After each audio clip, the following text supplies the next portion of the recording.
Hello students, class 10th में हमारा जो चैप्टर चल रहा है वो है द्विघात समीकरण, जिसको क्वाड्रेटिक इक्वेशन भी कहते हैं।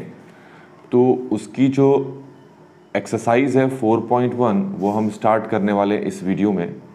तो क्वेश्चन नंबर 4.4 का जो पहला क्वेश्चन है वो है, निम्न द्विघात समीकरणों के मूलों की प्रकृति ज्ञात कीजिए।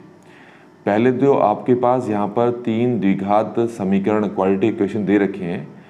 पहले इनके मूलों की प्रकृति हमें ज्ञात करनी है।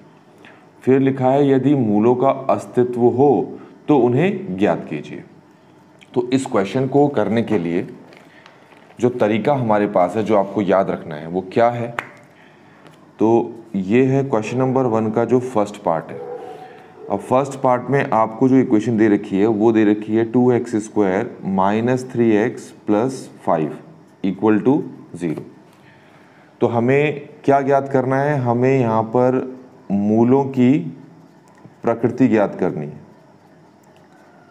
तो मूलों की प्रकृति ज्ञात करने का तरीका क्या होता है, आप ज़रा वो देखोगे। सबसे पहले जो क्वाड्रेटिक इक्वेशन है, ये तो पूरी क्वाड्रेटिक इक्वेशन है, हिंदी में कहते हैं द्विघात समीकरण। इसका जो मानक रूप है वो लिख लेते हैं। मानक रूप होता है हमारे पास ax² plus bx plus c equal to 0। अब इसको और इसको कंपेयर करो तो x² के साथ यहाँ पर 2 है और x² के साथ यहाँ पर a है। तो फिर इसका मतलब a किसके बराबर हो गया? 2 के। x के साथ यहाँ पर क्या है? b। x के साथ क्या है यहाँ पर? -3। तो b किसके बराबर हो गया? -3 के। c यहाँ पर है, प्लस c यहाँ पर है और यहाँ पर क्या है? +5। तो ये c 5 के बराबर हो गया। तो पहला काम होता है आपको ये चीज़ करना। अब दूसरा काम क्या होता है? जब भी किसी क्वेश्चन में मूलों की प्रकृति निकालने के लिए कहा जाए तो इसका मतलब क्या है कि आपको क्या निकालना है यहाँ पर?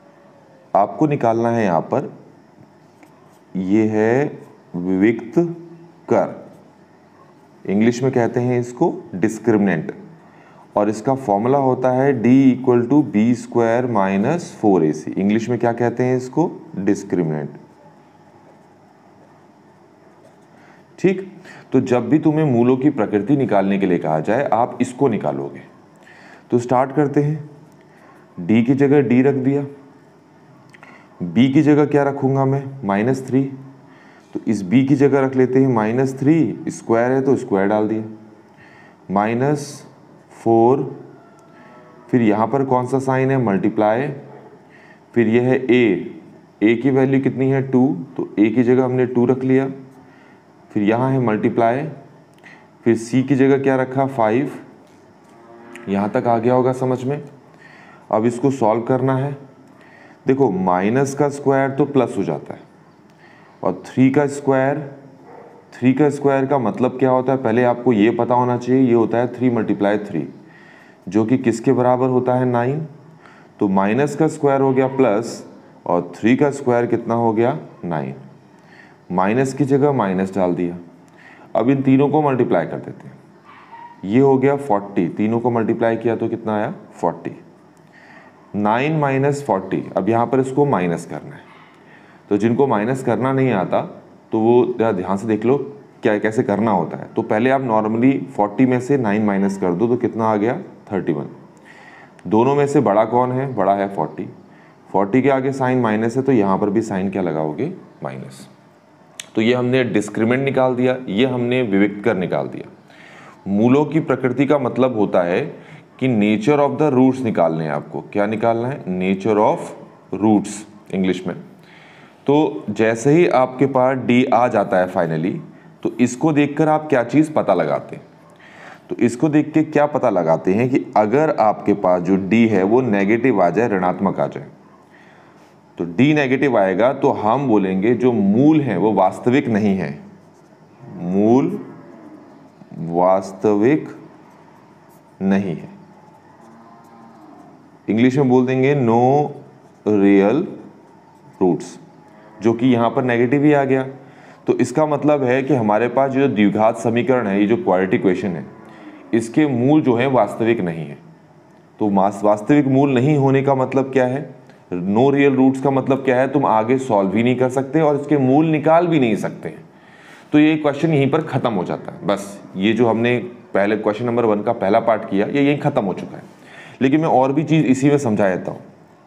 अगर मान लो d 0 के बराबर आता तो इसका मतलब होता है कि मूल बराबर एवं वास्तविक है। अगर d आपका 0 आता तो इसके लिए हम लिखते इंग्लिश में equal and real roots, real and equal roots ऐसे लिख देते, रियल एंड इक्वल रूट्स। और अगर d आपका पॉजिटिव आता तो इसका क्या मतलब होता, इसका मतलब होता वास्तविक मूल, ठीक है, या फिर हिंदी में लिख सकते हैं ऐसे ही, भिन्न प्रकार के वास्तविक मूल, और इंग्लिश में बोलते रियल एंड डिस्टिंक्ट रूट्स, ठीक है। तो अगर आपके पास d 0 आए और d पॉजिटिव आए तो इसका मतलब होता है कि मूल क्या है, वास्तविक, और वास्तविक मूल होने की केस में हम उसको आगे भी सॉल्व करेंगे। लेकिन d अगर आपका नेगेटिव आ गया, जो कि यहाँ आ गया, तो आप आगे सॉल्व करोगे ही नहीं। तो इस तरीके से बच्चों हमने ये क्वेश्चन नंबर 1 का फर्स्ट पार्ट यहाँ पर कंप्लीटली सॉल्व कर लिया है। Thanks for watching.